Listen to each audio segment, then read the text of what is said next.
আওয়ামী লীগ ছাত্রলীগকে তাদের পেটুয়া বাহিনী হিসেবে, লাঠিয়াল বাহিনী হিসেবে ব্যবহার করত।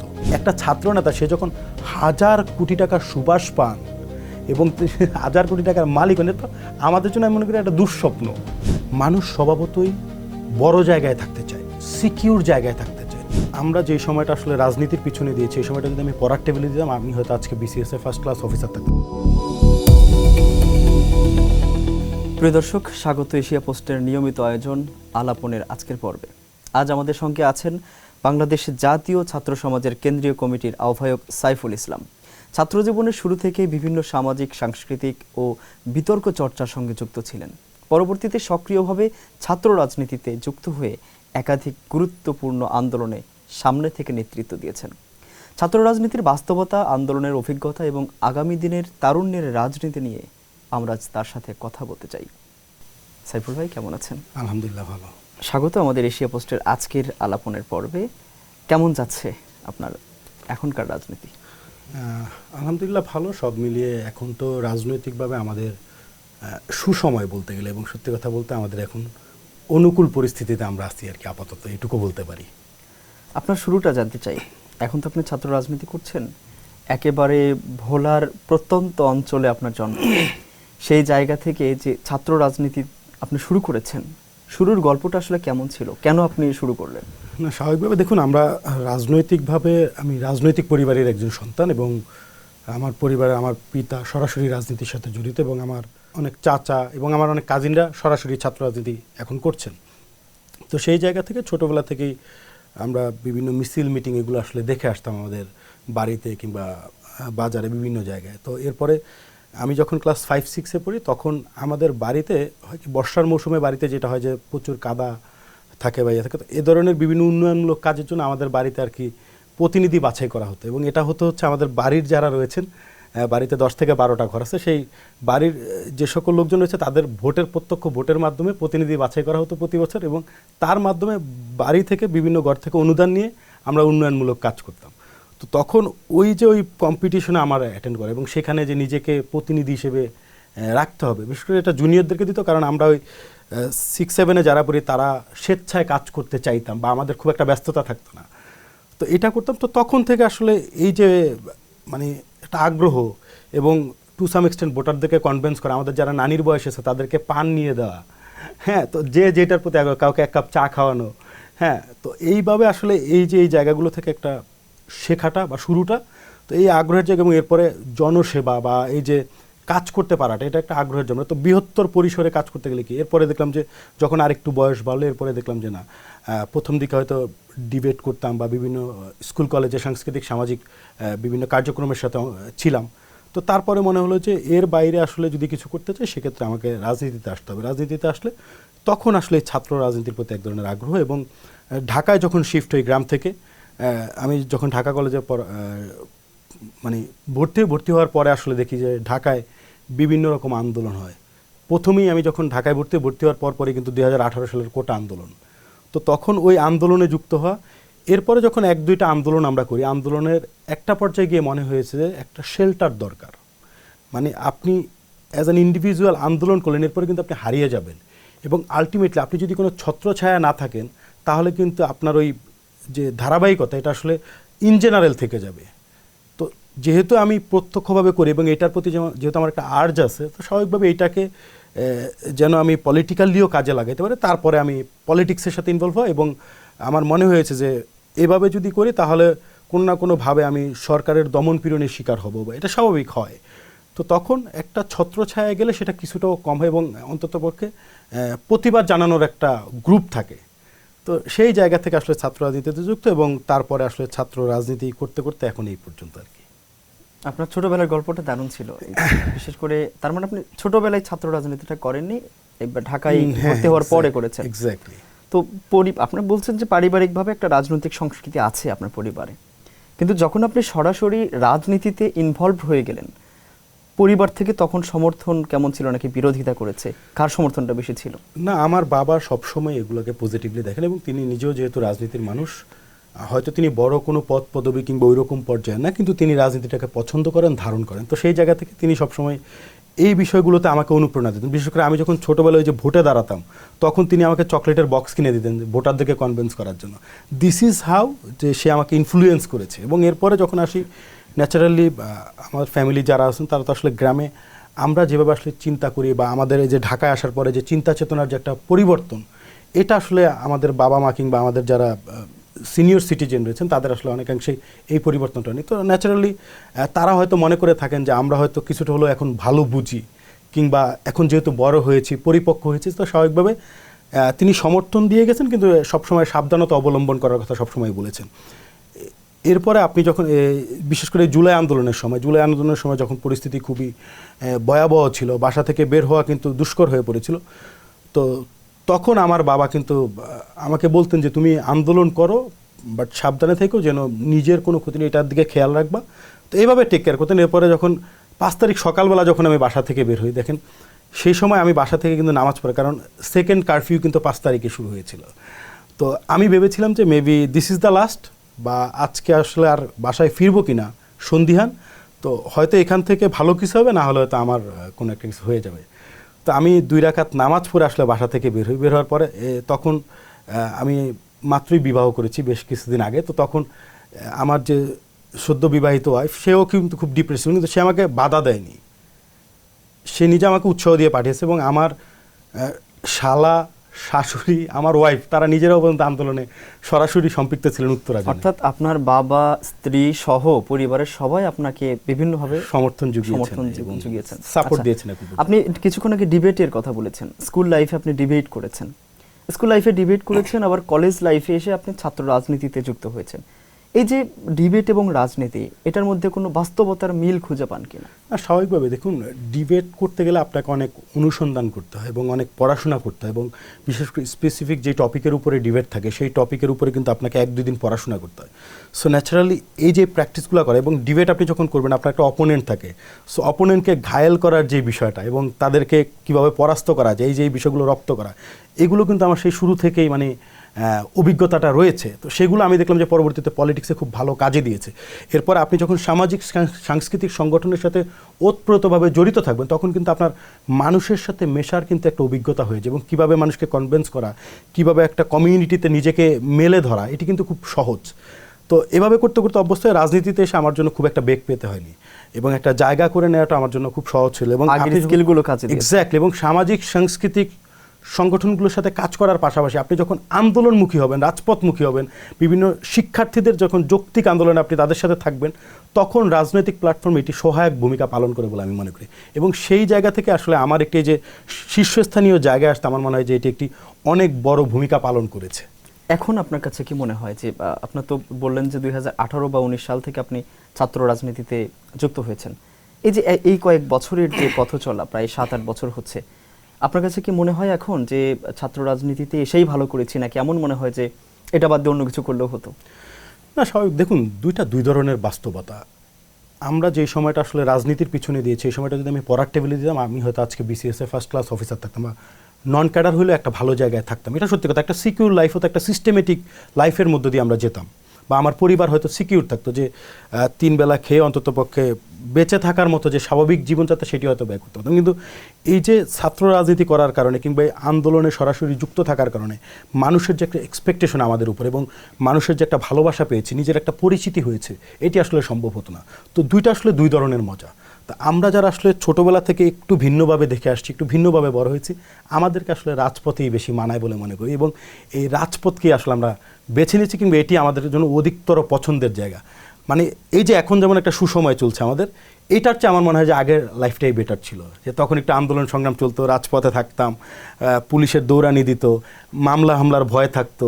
তো ওইটা একটা আসলে অ্যাডভেঞ্চারাস লাইফ, এবং এটা লিড করতে করতে না আপনি দেখবেন যে অনেক স্বাভাবিক, মানে এখন যদি কোনো ধরনের মনে করেন ভয় ভীতি এরকম এগুলো কোনো কাজ করে না, মানে এটাকে খুব একটা বেশি কোনো কিছু মনে হয় না। যেমন কেউ থ্রেট দিবে, থ্রেটটাকে আমার খুব একটা আমলে নেওয়ার মতো, মানে ওই জিনিসটা ওই একটা ভয় কাজ করে না। একটা র্যান্ডম মানুষ, তাকে যদি আপনি একটু থ্রেটের সুরে কথা বলেন, সে কিন্তু অনেক ভয় পাবে এবং সে ভরকে যাবে। তা আমাদের ক্ষেত্রে আসলে এমনটা হয় না, কারণ আমরা তো এটা দেখে দেখে অভ্যস্ত, মায়ের খাইতে খাইতে। মানে আপনার সংগ্রামী জীবনটাই বেশি ভালো ছিল। এক্স্যাক্টলি। এবং এটাই আমি আসলে স্বাচ্ছন্দ্য বোধ করি। আচ্ছা, আপনি যখন ছাত্র সমাজ আপনার যে সংগঠন সেটার আহ্বায়ক হয়েছেন, এখন আপনি আহ্বায়ক হিসেবে দায়িত্ব পালন করছেন, আপনি আসার আগেও তো অনেকেই দায়িত্ব পালন করেছেন, আপনি এই সংগঠনে এসে কি কোনো পরিবর্তন আনতে পেরেছেন কিনা?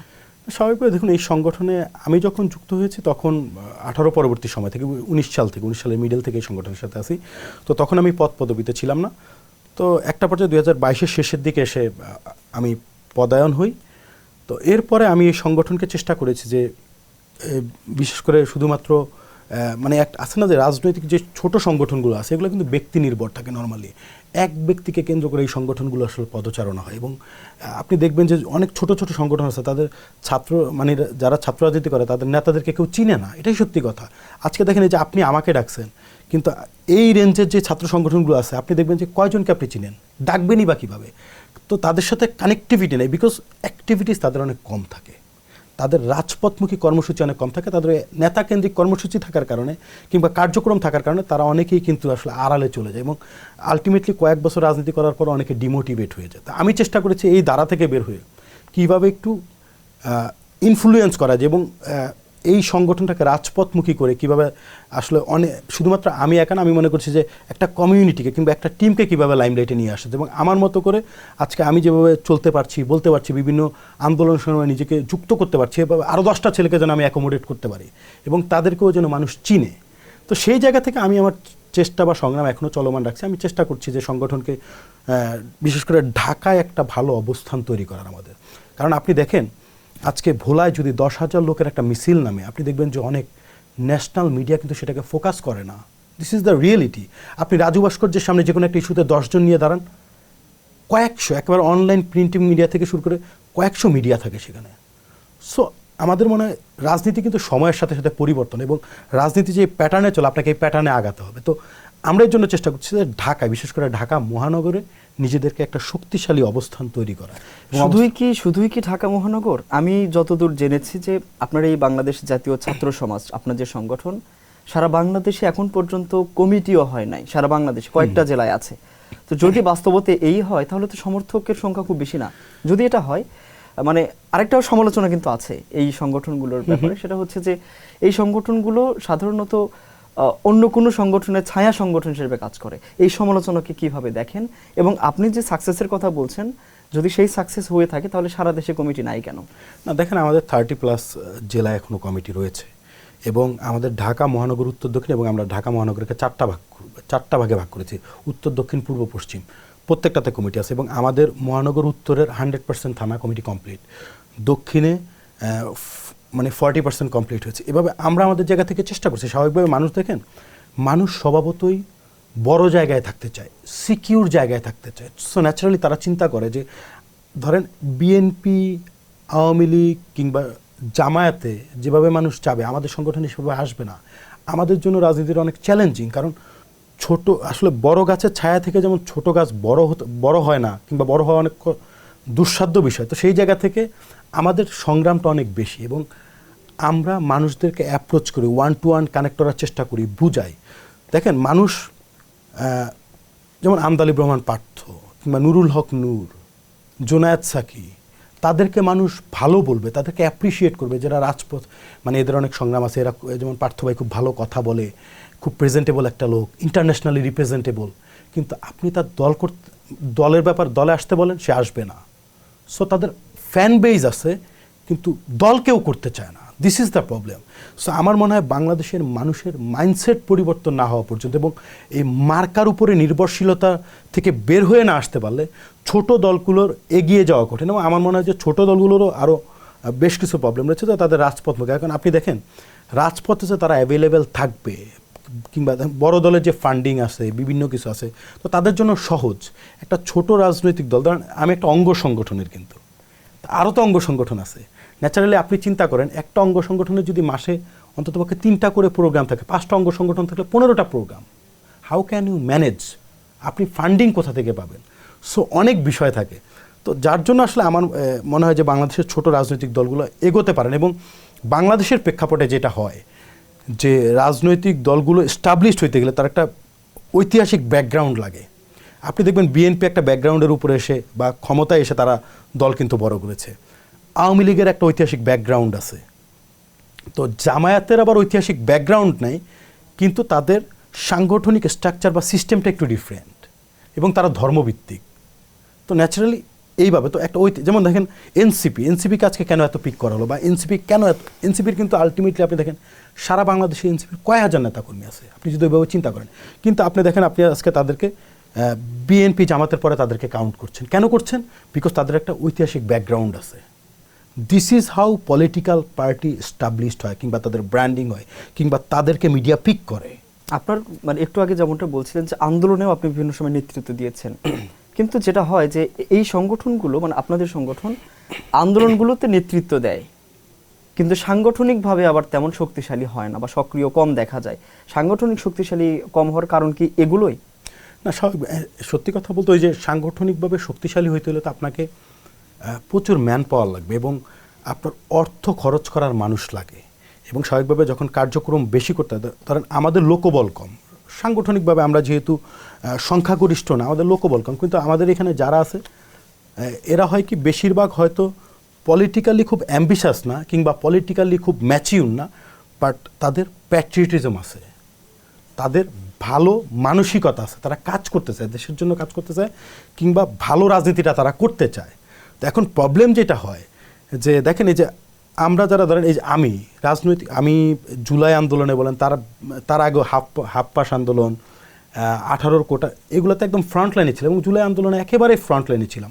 তো আলটিমেটলি দেখেন এখানের প্রবলেম কয়েকটা আছে। একটা হচ্ছে আপনি লিডিং পর্যায়ে যারা থাকে, ক্রেডিটটা ঢাকা ইউনিভার্সিটির মধ্যে চলে যায়।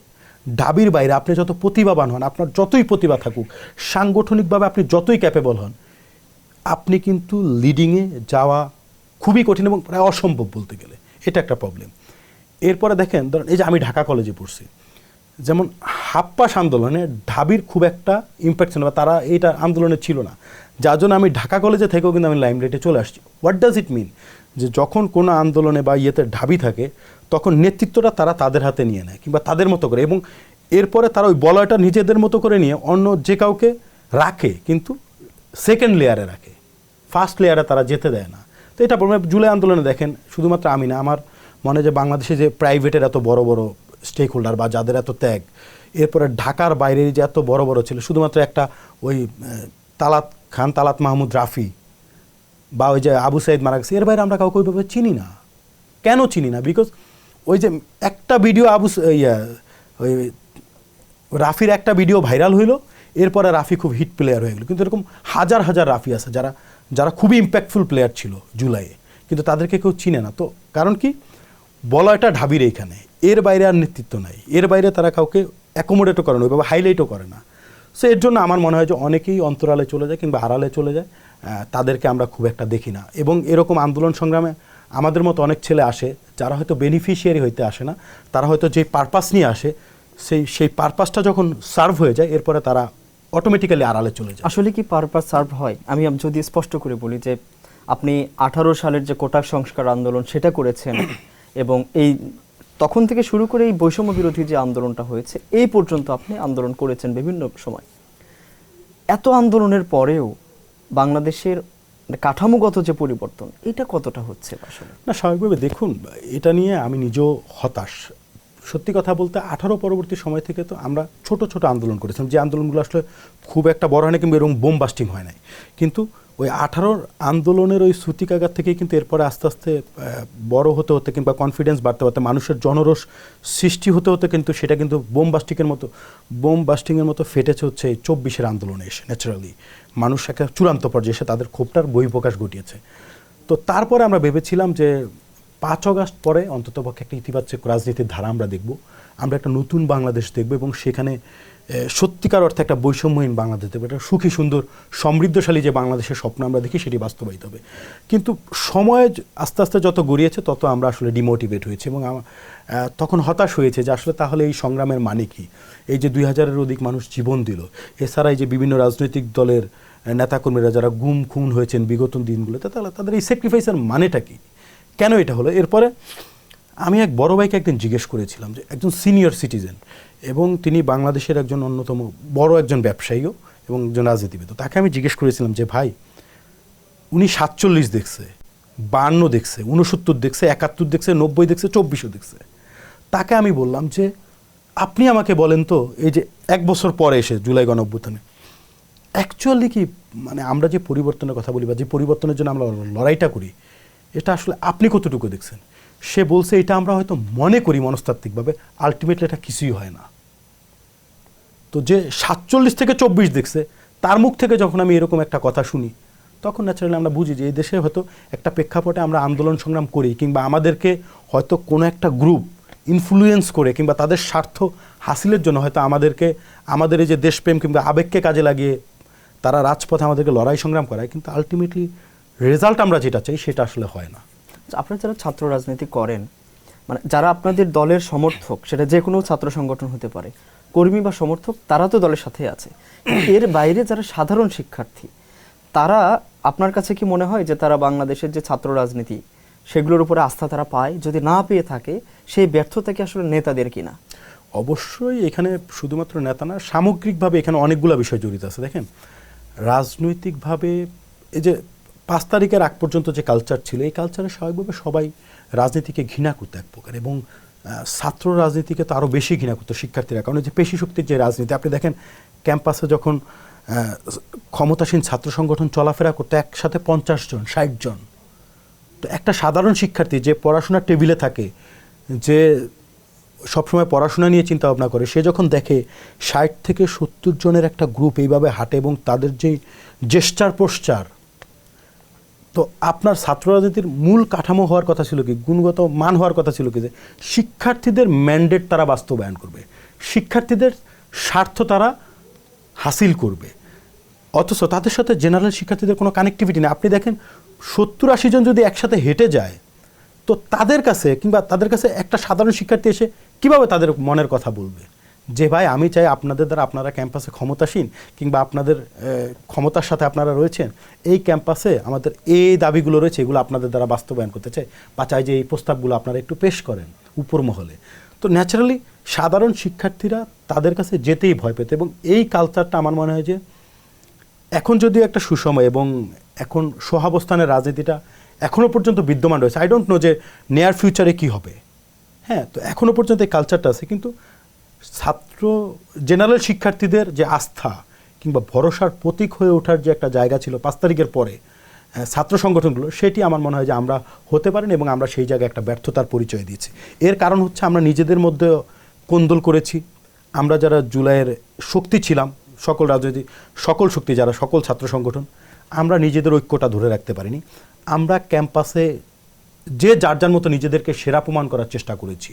সেরা প্রমাণ করা কি সেটা পেশি শক্তি দিয়ে হোক, অন্যদেরকে দমিয়ে রাখা হোক, মানে এটা কিন্তু ফিজিক্যালি না, আপনার বিভিন্ন প্যাটার্নে কিছু ডিপ্লোম্যাটিক ওয়েতে এক একজন এইভাবে ডিসেন্ট্রালাইজ হয়ে গেছে, এবং সাধারণ শিক্ষার্থীরা দেখলো যে এরা নিজেরাই তো ঠিক নাই। এবং ন্যাচারালি এই যে এখন দেখেন আজকের দিনে এসে ক্যাম্পাসগুলোতে কিন্তু একটা আমূল পরিবর্তন হওয়ার কথা, সেই জায়গায় কিছুই না। আমরা ক্যাম্পাসগুলোতে এখনও যে হলগুলোর অবস্থা কি দেখি, আপনি ঢাকা কলেজ, ঢাকা ইউনিভার্সিটিতে কিছু গুণগত পরিবর্তন এসছে, কারণ এখানে অনেকগুলো স্টেক হোল্ডার থাকার কারণে, বিভিন্ন ছাত্র সংগঠন সবাই কিন্তু তৎপর থাকার কারণে এবং ডাকসু থাকার কারণে এখানে কিছুটা এখন পরিবর্তন হয়েছে। কিন্তু আপনি অন্যান্য ক্যাম্পাসে যান, সেম পরিস্থিতি আগের মতো, কিছুই চেঞ্জ হয় নাই। তো আমার মনে হয় যে এই যে ডাকসু হলো, ডাকসুর মতো করেও যদি আমরা এই যে রাজনৈতিক ছাত্র সংগঠনগুলো ছিল, আমরা যদি সবাই একসাথে ভয়েস রেজ করতাম যে সকল শিক্ষা প্রতিষ্ঠানে আমরা শুধুমাত্র ডাকসুর পরপরই 3 মাসের মধ্যে সকল পাবলিক বিশ্ববিদ্যালয়গুলোতে আমরা ছাত্র সংসদ নির্বাচন চাই, এবং এইটা না হলে আমরা আন্দোলন করব, তো সেই জায়গায় তো আমরা অনেকেই এক নাই। বিশেষ করে ছাত্রদল দেখেন এ ব্যাপারে তাদের কোনো কথাই নাই। তো তাহলে কিভাবে গুণগত পরিবর্তনটা, কার কাছে আপনি পরিবর্তন প্রত্যাশা? এই ব্যাপারে আসলে ছাত্রদল কেন কথা বলেন, আপনার কাছে কি মনে হয়?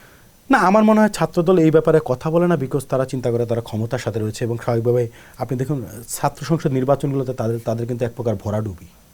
তো এর ভরাডুবির অন্যতম কারণ, আমরা যদি ছাত্রলীগ যদি 100 নেতাকর্মী নিয়ে ক্যাম্পাসে হাঁটাচলা করতো, ওনারা আন্ন হলো 20 জন নিয়ে হাঁটাচলা করে, প্যাটার্ন হয়তো কিছুটা কমেছে, হয়তো তারা শিক্ষার্থীদের উপরে দমন পীড়ন করে না, কিন্তু আমার মনে হয় যে শিক্ষার্থীদের আস্থার জায়গায় কিংবা শিক্ষার্থীদের মনের মধ্যে ঢুকা কিংবা তাদের জন্য যে কাজ করে তাদের আস্থার অর্জন করাটার জায়গায় আমার মনে হয় যে ছাত্রদল ব্যাকফুটে চলে গিয়েছে, এবং শিক্ষার্থী বান্ধব যে কাজ করার যে তাদের অনেক সুযোগ সৃষ্টি হয়েছে সেটি তারা পুরোপুরি কাজে লাগাতে পারেনি। আমার মনে হয় তারা শুধুমাত্র ওই যে নিজেদের সাংগঠনিক কাজে ব্যস্ত ছিলেন বেশি, বিশেষ করে ওই যে দলের সিনিয়রদেরকে মেনটেন করা কিংবা নিজেদের পদ পদবি এইসব বিষয়গুলোতে আমার মনে হয় যে তারা বেশি ফোকাসড, শিক্ষার্থী বান্ধব কাজ না করে, যার জন্য আসলে ছাত্র সংসদ নির্বাচনগুলোতে কিছু না কিছু তো আছে।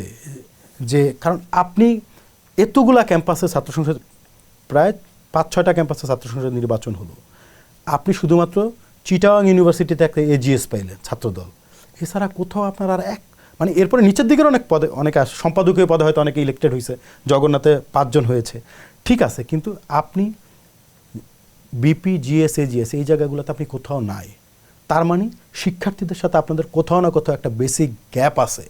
সো আমার মনে হয় ছাত্রদলের এই ব্যাপারে ওয়ার্কআউট করা উচিত, কাজ করে কিভাবে শিক্ষার্থীদের আস্থা অর্জন করা যায় এই ব্যাপারগুলো নিয়ে তাদের সজাগ দৃষ্টি রাখা উচিত।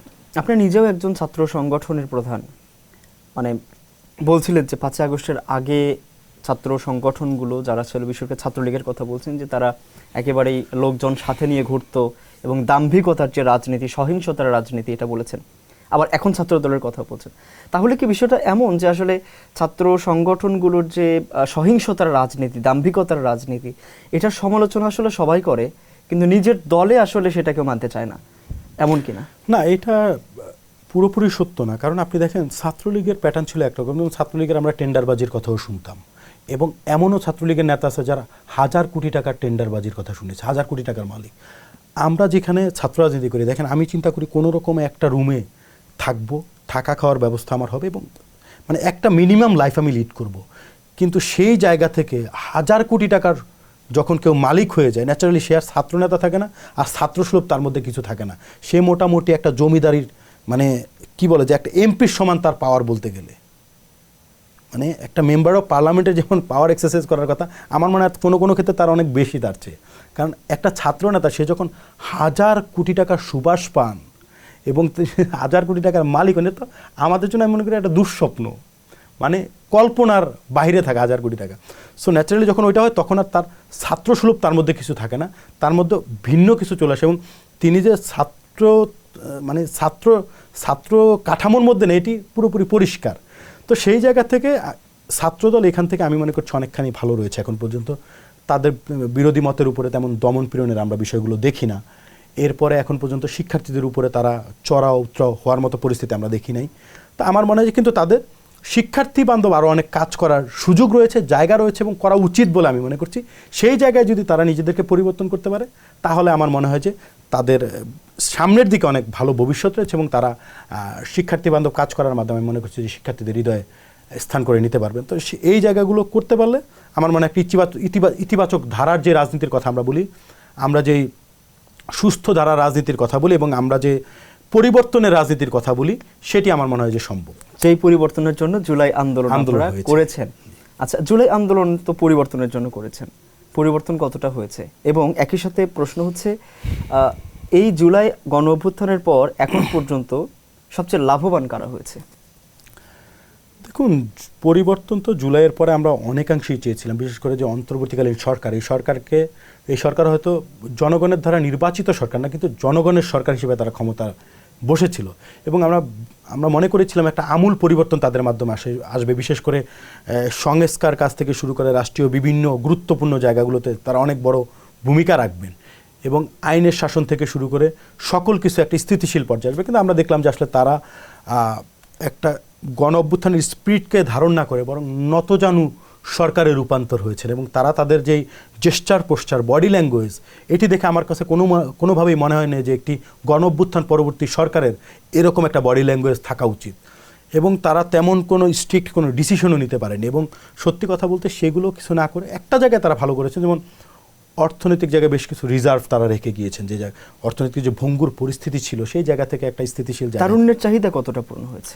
তারুণ্যের চাহিদা একেবারেই তারা পূরণ করতে ব্যর্থ হয়েছেন, বরং তারুণ্যের চাহিদার বিপরীতে তারা মব কালচারের মতো একটা নতুন সংস্কৃতি বাংলাদেশে তারা এস্টাবলিশ করে গিয়েছেন। আগামী দিনের যে তারুণ্যের চাহিদা, আপনার কাছে কি মনে হয় যে তরুণরা কি আসলে রাজনীতিতে মানে চাইলেই আসতে পারে, নাকি আসলে রাজনীতির জায়গাটা আসলে একটা সিন্ডিকেটের মধ্যে, চাইলেই যে কেউ আসতে পারে না?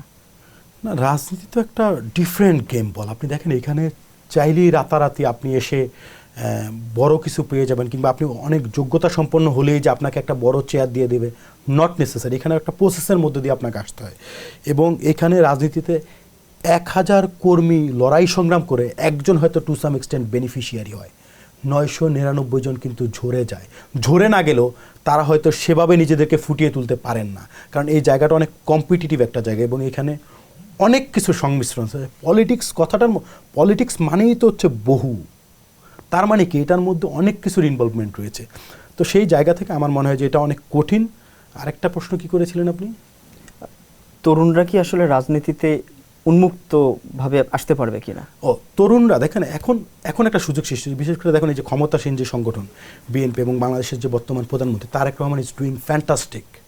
আমি এখনো পর্যন্ত তিনি যেভাবে কার্যক্রম পরিচালনা করছেন এটি আমার কাছে মনে হয় যে তরুণদেরকে আকৃষ্ট করবে এবং তরুণদের হৃদয় ইতিমধ্যে তিনি জায়গা করে নিয়েছেন। এবং সত্যি কথা বলতে জনগণের প্রধানমন্ত্রী তো তিনি হয়েছেন এবং তিনি যেভাবে কার্যক্রম করছেন আমার মনে হয় যে তিনি ইতিবাচক রাজনীতি এবং রাজনীতিতে একটা সুস্থ ধারার যে প্রতিযোগিতা তিনি সেটি করতে চান এবং একই সাথে জনগণের ম্যান্ডেটকে তিনি যে গুরুত্ব দিচ্ছেন সেটি কিন্তু বোঝা যাচ্ছে।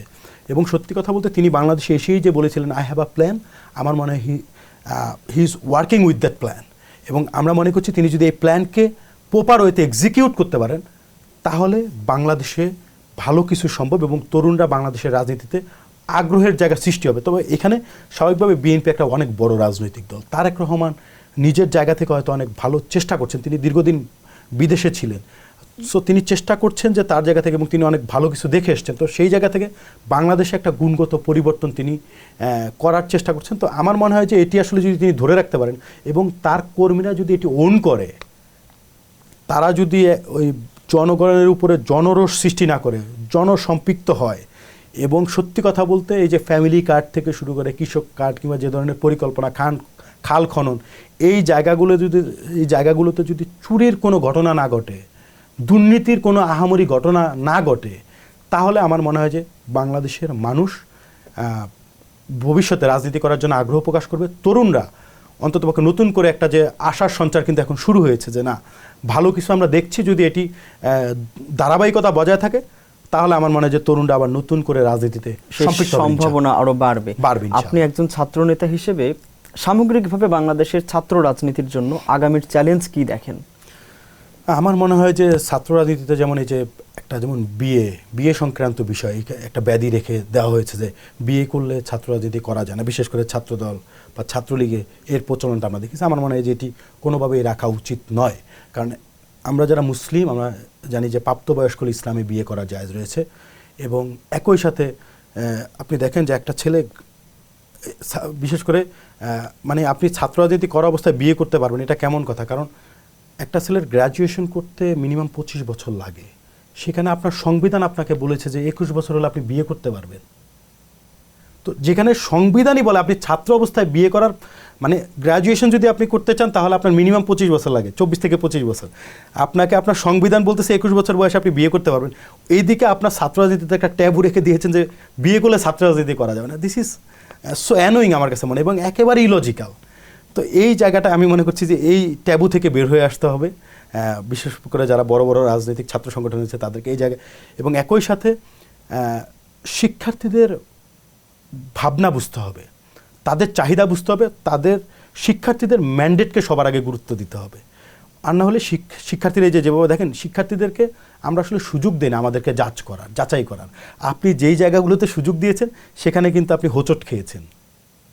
তো তার মানে কি যে আমাদেরকে, এবং শিক্ষার্থীরাও কিন্তু ওই যে গতানুগতিক রাজনৈতিক ধারা দেখে তারা খুব বিরক্ত, যার জন্য তারা নট নেসেসারি তারা শিবিরকে পছন্দ করে, তারা হয়তো ভিন্ন কিছু দেখতে চায় বলে তাদেরকে ভোট দিয়েছে আমার কাছে মনে হয়। কারণ শিবির তো সত্যি কথা বলতে আপনি যদি ত্যাগ, শ্রম কিংবা শিক্ষার্থীদের জন্য যে রাজপথে থাকার কথা বলেন, কাজ করার কথা বলেন, সবচেয়ে বেশি কাজ করেছে ছাত্রদল। সত্যি কথা, ছাত্রদল কাজ করেছে, তাদের ত্যাগ আছে, তাদের অনেক ছেলে গুম হয়েছে, তারা অনেকে রিমান্ডে গিয়েছে, তাদের অনেকে জেল জুলুম হয়েছে, অনেকে মারা গিয়েছে। তো সেই জায়গা থেকে শিক্ষার্থীদের তো প্রথম পছন্দ হওয়ার কথা ছাত্রদল। কেন শিবির হলো? কারণ শিক্ষার্থীরা পরিবর্তন চায়, গতানুগতিক ধারা তারা দেখতে চায় না, নট নেসেসারি তারা শিবিরকে পছন্দ করে, তারা অল্টারনেটিভ দেখতে চায় বলে তারা শিবিরকে ভোট দিয়েছে বলে আমার মনে হয়।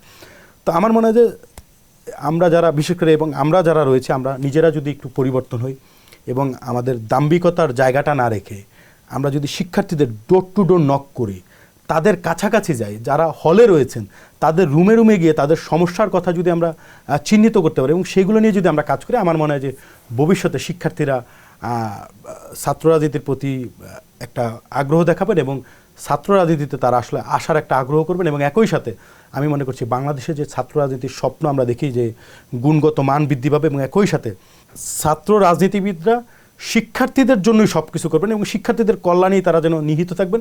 এটি যেন অন্ততপক্ষে মাদার সংগঠন যারা রয়েছে তারাও যেন এই ব্যাপারে তাদেরকে ফ্রিডম দেন।